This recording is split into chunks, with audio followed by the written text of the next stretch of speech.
It's not every day that I get to drive fun cars around, but today we are going to be restoring some headlights on a ML. So I will take you along with me. So yeah, I was not kidding. I actually do drive the F-150 every single day. So yeah, today we just got a boring commute to do some work. And you'll see my F-150 is flexing that it has abs. And also it kind of sucks driving a nice car on a nice day when it's all full of people that don't know how to read. Yeah, we can definitely turn at this time, but you know.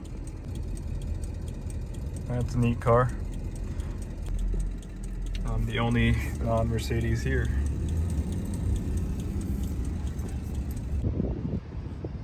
That's what we're working with today.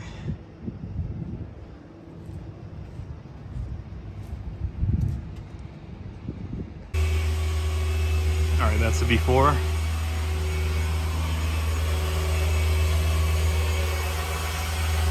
That's the after.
Finish that polishing this side. It has some wax on it, so that's what you're seeing.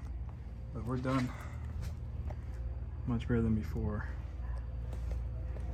This side came out a little bit nicer. The insides are a little bit less faded.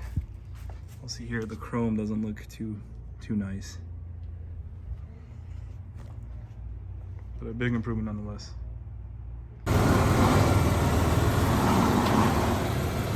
Alright, next up we got work on the Brabus car's headlights. It has faulty wiring, so we gotta go ahead and remove them.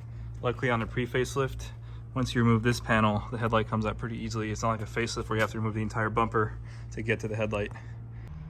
Alright, so here we have the headlight out and apart. So we'll see this has an issue with the xenon connection right here. And obviously that's bad. You can buy a harness repair kit that they sell.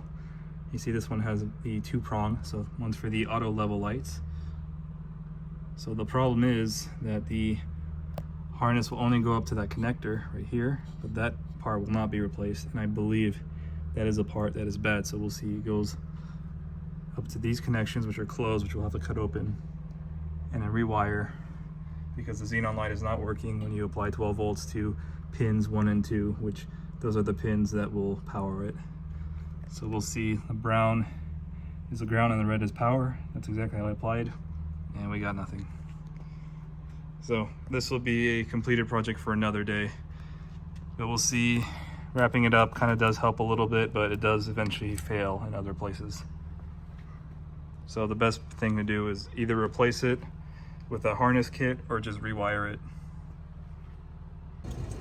All right, and that wraps it up for today. We kind of ran out of time in terms of doing the wiring on the headlights, but that'll be for another day. So let's get out of here. I probably picked the worst time to hit the road. Also, isn't that clicking annoying? I've been living with that clicking for over a year now, so I should probably get that fixed eventually, but priorities. Another reason why I drive a CNG truck. Gas is about half the cost of that for this. Also, yeah, there's a lot of traffic, of course. Looks like today we won the jackpot. We got probably the worst traffic I've been in a while. And this is another reason why I don't drive the Mercedes. when you're in heavy traffic like this, the likelihood of an accident kind of increases. So that just sucked to lose one of those cars just because you were commuting and some careless idiot hit you. So that is why I have a beater truck. And also the carpool lane, but I mean, that's not gonna help me today. Nice.